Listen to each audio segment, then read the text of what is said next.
राधे राधे। आज मैं आप लोगों के कहने पर संधि ट्रिक लेकर आई हूँ।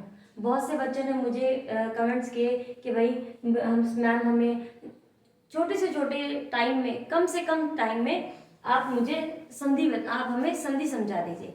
तो संधि एक ऐसा टॉपिक है जो समास, प्रत्यय, शब्दों की शुद्धियाँ, इन सब के लिए बहुत ज़रूरी है। संधि बहुत बड़ा टॉपिक है, लेकिन फिर भी मैं आपके लिए एक ही क्लास के अंदर उसको समझाने का प्रयास कर रही हूँ। संधि 5-6 क्लासेस ले लेती है, 5-6 क्लास के बिना संधि समझ में नहीं आती है, लेकिन फिर भी आपके एग्जाम का टाइम बहुत शॉर्ट है। आपके एग्जाम के टाइम को देखते हुए मैं संधि आपकी शॉर्ट ट्रिक में लेकर आई हूँ। उम्मीद है आपको अच्छे से समझ में आएगा, और जो भी मैं पूछूं उसको कमेंट्स में जवाब कमेंट्स जरूर कीजिएगा। अब देखिए स्वर संधि। संधि आपको पता है संधि 3 प्रकार की होती है: स्वर संधि, व्यंजन संधि और विसर्ग संधि। आज मैं आपके सामने स्वर संधि लेकर आ रही हूँ। नाम से स्वर, यानी नाम से है ना, स्वर संधि क्या होती है? जो प्लस के पहले स्वर और प्लस के बाद में स्वर, यानी प्लस के पहले भी स्वर आएगा और प्लस के बाद में भी स्वर आएगा, उसे स्वर संधि कहते हैं। स्वर संधि के 5 भेद होते हैं, ये 5 भाई होते हैं स्वर संधि के, और यही सारे फसाद की जड़ होते हैं। कैसे? क्योंकि बच्चों को यही कंफ्यूज हो जाता है, क्योंकि स्वर संधि में ऐसा है, कंफ्यूजन करने वाली चीज है कि भाई सूत्र कैसे याद होंगे, अ ई उ ए ऐ, इस तरीके से कंफ्यूजन हो जाता है। तो आज आपका कंफ्यूजन दूर कर देते हैं। आइए, दीर्घ, गुण, वृद्धि, यण और अयादि संधि, ये इनके 5 भेद होते हैं। किसके? स्वर संधि के 5 भेद होते हैं: दीर्घ संधि, गुण संधि, वृद्धि संधि, यण संधि और अयादि संधि। अब बच्चों को ये लाइन से याद करना है। जिनको याद है वो उनको तो बहुत अच्छी बात है, और जिनको याद नहीं है उनके लिए मैं छोटा सा प्रयास कर रही हूँ। दीर्घ संधि, दीर्घ मतलब होता है बड़ा, मतलब एक परिवार होता है ना, परिवार पे चलते हैं, परिवार होता है। परिवार में सबसे पहले कौन आते हैं? बड़े लोग आते हैं, यानी दीर्घ लोग आते हैं। तो दीर्घ लोग आए, उनसे हमने क्या ग्रहण किए? गुणों को ग्रहण किया, है ना, उनके गुणों को ग्रहण किया। गुणों से हमारी क्या हो गई? वृद्धि हो गई, है ना। वृद्धि से हमारा यश बढ़ गया, यश मतलब यण संधि हो गई। फिर हमारी मतलब हमारी आदि शुरू हो गई, यानी अयादि संधि, यानी हमारी शुरुआत शुरू हो गई। ठीक है, क्लियर हो गया आपको? उम्मीद है आपको याद हो गया होगा, नहीं तो एक बार फिर से रिपीट कर लीजिएगा, दोहरान कर लीजिएगा। अब देखिए दीर्घ संधि। दीर्घ संधि क्या होती है? अब नाम में दीर्घ है ना। अब मैंने आपको यहाँ बताया था कि परिवार में सबसे बड़ा व्यक्ति, है ना, कुटुंब का सबसे बड़ा व्यक्ति, वो जैसे अपने माता पिता को ले लीजिए। जैसे माता पिता होते हैं, वो क्या करते हैं? अपने बच्चों को समान भाव से देखते हैं। समान भाव से देखते हैं तो वहीं से आ जाओ समान स्वर, है ना, वहीं से आगे समान स्वर, यानी प्लस के पहले और प्लस के बाद में समान स्वर आएंगे। यानी अ आ के बाद में आ ही आएगा, आ के बाद में अ या आ ही आएगा। छोटा बड़ा हो सकता है भाई, कभी कम ज्यादा भी तो कर सकते हैं ना, कि भाई आज वो बालक उदास है हमारा, तो उसको थोड़ा सा ज्यादा प्यार दे दिया, है ना। थोड़ा कम लेवल कम ज्यादा हो सकता है, लेकिन नजरें कम ज्यादा नहीं हो सकती, है ना। तो अ प्लस के पहले और आ प्लस के बाद में भी आ जाए तो आ ही होगा, यानी छोटा बड़ा हो सकता है, लेकिन कुल मिलाकर होगा तो क्या? बड़ा ही बनेगा। ठीक है, समान स्वर आते हैं और हमेशा कौन सी मात्रा आती है? बड़ी मात्रा आती है। जैसे यहाँ पे अपनों ने ले लिया दीप प्लस अवली, दीप प्लस अवली, यहाँ हो जाएगा अ, दीप, अ की ध्वनि आ रही है प्लस, और यहाँ किसका? अवली, यहाँ तो अ दिख रहा है ना। अ प्लस अ बनाकर क्या अ प्लस अ मिलकर क्या बन गया? आ बन गया। तो दी का दी उतार दे, यहाँ प, इन दोनों को मिलाकर कौन सा बन गया? आ बन गया। तो यहाँ प पे आ की मात्रा बन जाएगी, तो पा, फिर पीछे वली आ गया, तो दीपावली। इस तरीके से इसका टुकड़ा हो गया और टुकड़े से हमने इसका शब्द बना लिया। अब इसी प्रकार ई, ई प्लस ई, ई प्लस ई बराबर में ई, मतलब यहाँ ई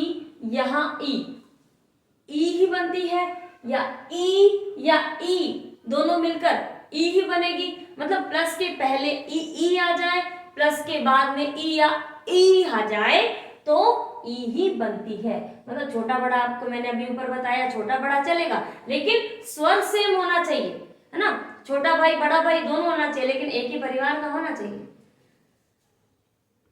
इसी प्रकार देख लीजिए रवि,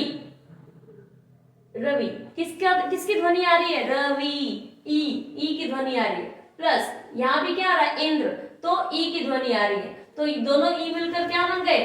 बड़ी ई बन गए। तो र तो अपने ऐसे लिख दिया। अब व के ऊपर से अपने ई की मात्रा छीन ली थी ना, तो अब छीन ली थी तो उसको वापिस भी तो देना पड़ेगा ना। तो अपने ई और ई मिलकर जो बड़ी ई बनी थी, चलो अब इसको रवि को बड़ा कर देते हैं। तो रवि के अंदर बड़ी ई की मात्रा लगा दी और पीछे नंद्र बच गया था, उसको हमने पीछे एज इट इज ऐसा कैसा लिख दिया है। ये भी क्लियर हो गया आपकी। अब आ जाइए ऊ, इसी तरह ये भी ऐसा ही होगा। ऊ प्लस ऊ बराबर में बड़ा ऊ ही आएगा। वही बात है, मैं बार बार रिपीट नहीं करूंगी, आपको समझ में आ ही चुका होगा। अब देखिए भानु, इसमें ऊ आ रहा है, भानु, है ना। न से हमने ऊ को निकाल दिया तो भान हो गया, है ना। और उदय से ने भी ऊ को निकाल दिया, दोनों मिलकर ऊ बड़े हो गए।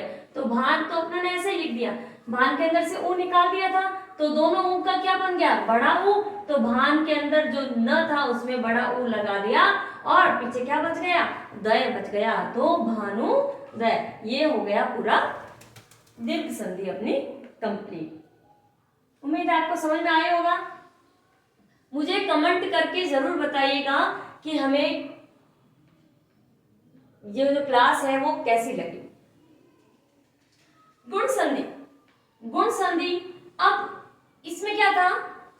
गुण संधि के अंदर ए ओ की मात्रा आएगी किसमें? शब्द में। अगर आपको एग्जाम में शब्द दे दिया जाए, है ना, शब्द दे दिया जाए कि भाई इसके अंदर कौन सी संधि है, जैसे आपको शब्द दे दिया जाए शुभेच्छा, है ना, तो इस पहले संधि विच्छेद को एकदम शब्द को देखिए, शुभेच्छा, इसमें किसकी मात्रा आ रही है? बीच में, हमेशा बीच में देखा करो। किसकी मात्रा आ रही है? ए की मात्रा आ रही है। तो ए की मात्रा तो किसमें होती है? ए की मात्रा किसमें आएगी? गुण संधि के अंदर आएगी। ए और ओ की मात्रा हमेशा किसमें आती है? गुण संधि के अंदर आती है। ए और ओ की मात्रा गुण संधि के अंदर आती है। ऊपर थी बड़ी मात्रा किसकी? अ की, आ की, ठीक है, ऊ की। अब उसके बाद में ए आ गया, तो ए की यानी ए की मात्रा आ जाए, ओ की मात्रा आ जाए तो वहां गुण संधि आएगी। अब देखिए इसके अंदर अ आ, प्लस के पहले अ आ ही आएगा। भाई प्लस के पहले अ आ ही आएगा। अभी कह रहा अभी तो बड़ा ही चल रहा है, अ आ कह रहा मैं पीछा छोड़ूंगा नहीं, अभी तक आऊंगा ही आऊंगा। तो अ आ प्लस के पहले, अब कह रहे हैं कि अब समान स्वर तो आ नहीं सकते। अगर यही अ आता तो वो कौन सी संधि बन जाती? दीर्घ संधि बन जाती। इसलिए उन्होंने क्या किया? अ बहुत बार आ गए हो, अब थोड़ा सा आगे परिवार को भी तो आने दो। तो कहते हैं चलो ठीक है भाई, आप लोग भी आ जाओ, तो चलो ठीक है। उन्होंने क्या किया? आगे है ई, अ आ के बाद में ई या ई ये आई है, तो अगर अ आ के बाद में ई आती है तो ई का ए बन जाता है। याद रखिए, ई का ए, ऊ आता है ऊ का ओ, और री आता है तो री का अर। आई बात समझ में? अ आ के बाद में अगर ई आती है तो ई का ए बन जाता है, ऊ का ओ बन जाता है, री का अर बन जाता है। याद रखिएगा, ये सूत्र आपको याद होने चाहिए। और मैं चाहती हूँ कि इस क्लास को आप छोड़ के जाएंगे तब आप याद करते हुए जाएंगे, आपको घर जाके या फिर आपको बाद में रिवाइज करने की भी आवश्यकता नहीं पड़े। उम्मीद है आपको इस तरीके का समझ में आएगा। अ आ के बाद में ई आ रहा है तो ई का ए, मैं बार बार रिपीट इसलिए कर रही हूँ क्योंकि सुनेंगे तो आपको अच्छे से याद होगा। अ आ के बाद में ऊ, तो अब देखो ऐसे भी नहीं समझ में आ रहा है, तो इस तरीके से देखिए, देख लीजिए, अब धीरे से बोले ऐ, है ना, ऐ, तो ऐ, तो ए का साउंड आ रहा है, ऐ, है ना, ऐ, तो ए का साउंड आ रहा है, तो ए बन गया, दोनों को मिलाकर क्या बन गया, ए। अब उसी तरह इसका साउंड निकाल के देखे, ओ, है ना, तो ओ का साउंड आ रहा है, सुनाई दे रहा है, ओ का साउंड आ रहा है, तो इसमें ये इस तरीके से ओ बन गया। इसी प्रकार तो ये अर का साउंड बन गया, यानी अर, ए, ओ और अर। ये किसके उदाहरण है, ये गुण के उदाहरण है ना, गुण का सूत्र है। अब इसके उदाहरण ले लेते हैं तो आपको जल्दी से याद हो जाएगा। जैसे मैंने अभी आपको बताया कि आपको शब्द दे दिया जाता है, शब्द के अंदर आंख बंद करके अगर आप देखो कि भाई ओ की मात्रा, ए की मात्रा लग रही है, ओ की मात्रा लग रही है, तो बस आप समझ जाओ कि कौन सी संधि यहाँ पे गुण संधि आ गई है। तो अब इस तरीके से अगर आ जाए तो उसको टुकड़ा कैसे करेंगे, शुभ, है ना, शुभ। अब यहाँ तो मैंने आपको टुकड़ा दिया हुआ था, आपको टुकड़ा करके मिलान करना बताया था। अब मैं क्या करूंगी, इसी का ही आपको पहले टुकड़ा करना सिखाऊंगी, है ना। कई बच्चे ऐसे भी कंफ्यूज जाते हैं कि भाई मैडम हमें टुकड़े से मिलाना तो आता है लेकिन टुकड़ा करना नहीं आता। कंफ्यूज यहाँ भी होते हैं काफी बच्चे। तो आप देख लीजिए, शुभ, शुभेच्छा, शुभेच्छा। तो देखो मैंने आपको रूल्स बताए थे, ए आता है तो ए किधर आ रहा था, जब प्लस के पहले अ या ई आ रहा था। प्लस के पहले आ और प्लस के बाद में ई आ रहा है, तो ई का क्या बन रहा है, ए बन रहा है। तो अपने यहाँ पे पहले क्या लिखा, शुभ कर दिया, शुभ कर दिया। यहाँ पे आ तो आ रहा था तो अ तो बन गया। अब क्या है, ई है ना, ई है, तो ई, ए का ई का बन रहा है तो इच्छा।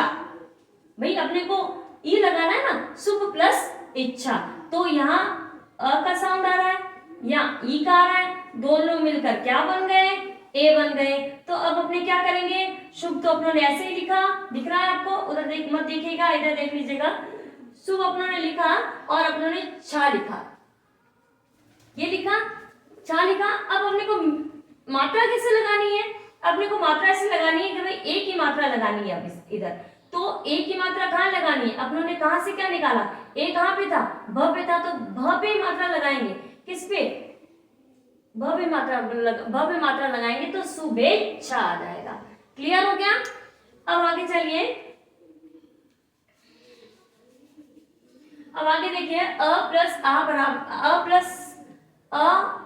प्लस उ बराबर ओ होता है। ठीक है, अब उसी का एक उदाहरण ले लीजिए, नव। यहाँ अ का साउंड आ रहा है, अ का साउंड आ रहा है, प्लस उ, अ प्लस उ बराबर में ओ, अ प्लस उ, याद रखिएगा, अ उ आ जाए तो ओ होता है, अ ई आ जाए तो ए होता है। याद रखिएगा, अ प्लस उ आता है, ओ होता है, अ प्लस ई होता है तो ए बनता है।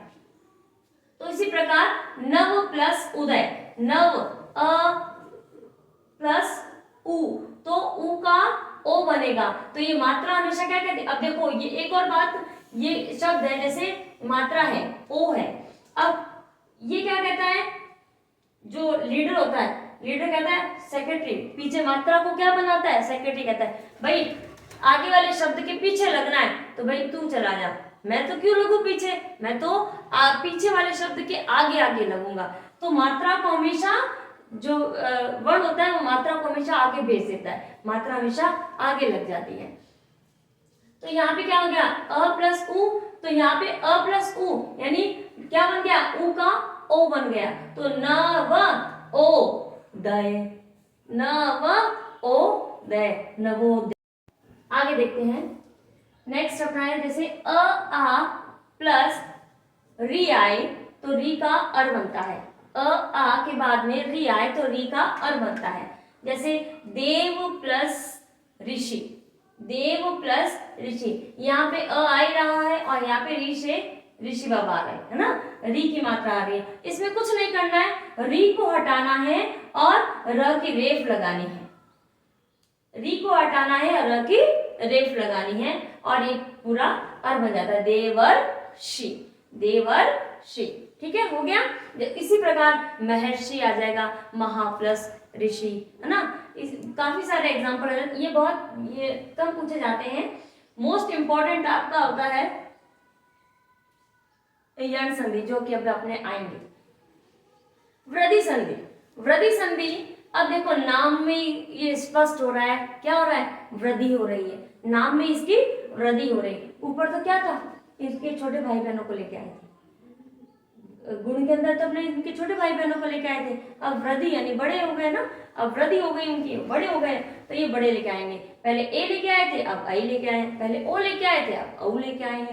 ठीक है, ए आई औ की मात्रा आती है, आई और औ की मात्रा आती है किसमें, वृद्धि संधि के अंदर।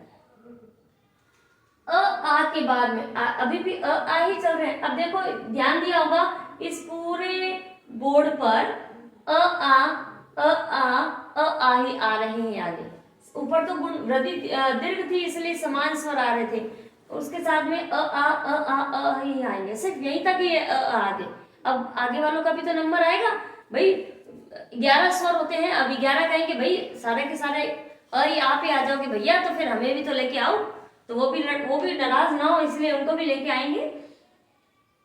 अ आ प्लस ए आई का आई हो जाता है, अ आ प्लस ओ औ का औ हो जाता है। अब देखो पहचान कैसे है, अब फटाफट से अपने को तो ये है ना कि ट्रिक जैसे याद करनी है, आपको ट्रिक के आधार पर ही हम लेके आए हैं। तो शब्द के मध्य में, शब्द के बीच में अगर दो मात्राएं आती है, शब्द के बीच की बात कर रही हूं, शुरू की बात नहीं कर रही हूं, शब्द के बीच में अगर दो मात्राएं आती है तो वहां पे आप आंख बंद करके वृद्धि संधि टिक लगा दीजिए।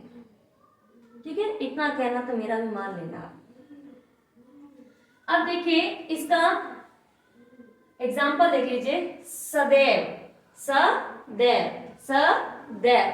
तो अब इसका क्या था, प्लस के पहले अ या आ ही आएंगे। अब आपको शब्द बनाना तो आपको आना भी चाहिए भाई, सद आएगा कि सदा आएगा, कंफ्यूज बच्चे ही हो जाते हैं, मैडम सद आता है कि सदा आता है। सदा, सदा प्लस ए, सदैव, हमेशा के लिए, सदा हमें ये करना चाहिए, सद नहीं करना चाहिए, सदा, है ना। तो यहाँ सदा प्लस एव, यहाँ ए था, यहाँ आ का स्वर आ रहा है, यहाँ ए का स्वर आ रहा है, तो आ प्लस ए बराबर में क्या बनता है, आई बनता है। तो जैसे अपनों ने यहां से स उठाया और द उठाया, आ को हमने हटा दिया, आ की जगह हमने क्या बनाया, आई बनाया है। आ की जगह हमने आई बनाया है, तो द के ऊपर जो आ की मात्रा थी वो हमने किसमें बदल दी, आई में बदल दी, तो सदैव इसका सही हो गया। उसी प्रकार दूसरा अ आ प्लस ओ औ का औ हो जाता है, वन। यहाँ पे किसका स्वर आ रहा है, अ का स्वर आ रहा है, और यहाँ पे क्या आ रहा है, औ आ रहा है, तो दोनों मिलकर औ ही बन रहा है। तो वन तो अपनों ने ऐसे लिख दिया, फिर वन न पे किसकी मात्रा लगानी है, औ की मात्रा लगानी है, तो चलो औ की मात्रा लगा दी अपनों ने, फिर क्या बच गया, शदी बच गया, तो नवोषधि। ये हो गया आपने 3, दीर्घ, गुण और वृद्धि, है ना। अब आगे आ जाइए अपने यण संधि पर, जो कि मोस्ट इंपॉर्टेंट है, अधिकतर क्वेश्चन इसमें से पूछे जाते हैं, और पूछे गए हैं और पूछे जाएंगे। यण संधि हमेशा याद रखिए, आधे व्यंजन के बाद य और व आते हैं, आधे व्यंजन के बाद य या फिर व आते हैं। सूत्र ध्यान दीजिए, सूत्र इसका है ई या ऐ, ई या ऐ, उ या औ, उ या औ। अब इधर देखो, इधर तो अ ही आ रहे थे, है ना, और ई आया भी था, गुण दीर्घ संधि के अंदर ई आया भी था, लेकिन ई के बाद ई ही आएगा, उ के बाद उ ही आएगा, समान हो गया। ये तो अलग ही है ना, ये तो अलग ही है। अब इधर क्या था, ई आने पर प्लस के बाद असमान कोई भी स्वर आ जाता है, मतलब असमान मतलब क्या होता है, असमान ये होता है ई को छोड़कर कोई भी अन्य स्वर, कोई भी अलग स्वर, कोई भी अन्य स्वर, इसको छोड़कर कोई भी अन्य स्वर आ जाए तो वहां पे ई का य होता है, ई का क्या हो जाएगा, य हो जाता है। उ ऊ के बाद असमान स्वर आता है तो ऊ का व हो जाता है। याद रखना, ई का य, उ का व, ई का य, उ का व, याद रखने की चीज है ये। ई का य, उ का व, याद हो गया? बहुत इजी है, बहुत इजी है, बस थोड़ा सा समझना है। आपका सारा ध्यान यही होना चाहिए अभी आपका। ई प्लस अ समान स्वर, ई के बाद में असमान स्वर का य हो जाता है। ई का य, उ का व, ई का य, उ का व, ई का य, उ का व, याद हो गया? चलो आगे चलते हैं। एग्जाम्पल देख लीजिए, अति प्लस आचार। अब देखो टुकड़ा दिया हुआ है आपके, अति टुकड़ा दिया हुआ है, टुकड़े से पहचानेंगे कैसे? देखो ई की मात्रा यहाँ पे आ रही है, ई की मात्रा किसमें आ रही थी? दो जगह आ रही थी, एक तो यण संधि में आती है, एक दीर्घ संधि में आती है, ठीक है ना? यण संधि में आती है, दीर्घ संधि में आती है। दीर्घ संधि में क्या होगा? इधर भी ई आएगा, उधर भी ई आएगा, दोनों की तरफ ई आएगा। तो यहाँ तो ई तो दूसरा जगह ई तो दिख ही नहीं रहा, यहाँ तो क्या दिख रहा है? अ दिख रहा है, तो मतलब ये दीर्घ तो नहीं है। ई प्लस आ, ई का क्या बनता है? यह बन रहा है। तो अ तो अपनों ने लिखा, त के अंदर से अपनों ने ई को निकाल दिया, है ना? त के अंदर से अपने ई को निकाल दिया ना, छोटी ई की मात्रा त से निकाल दी, तो उसका जो त मात्रा निकाल देते हैं। अगर स्वर में व्यंजन में से स्वर को माइनस कर देते हैं, स्वर को हटा देते हैं, तो व्यंजन क्या हो जाता है? हमेशा आधा हो जाता है, क्योंकि व्यंजन को बोला तो स्वर की सहायता से जाता है ना। तो इसको अपनों ने इसमें से त में से अपनों ने मात्रा हटा दी, तो ये आधा त बन गया। और ई कब ई हो जाता है, तब ई का क्या लग जाता है? य। ई कब होता है? जब य होता है। तो यह अपनों ने लिख दिया, और आचार, आ की मात्रा थी, यहाँ लगा दिया और आचार ऊपर लिख दिया। हो गया क्लियर?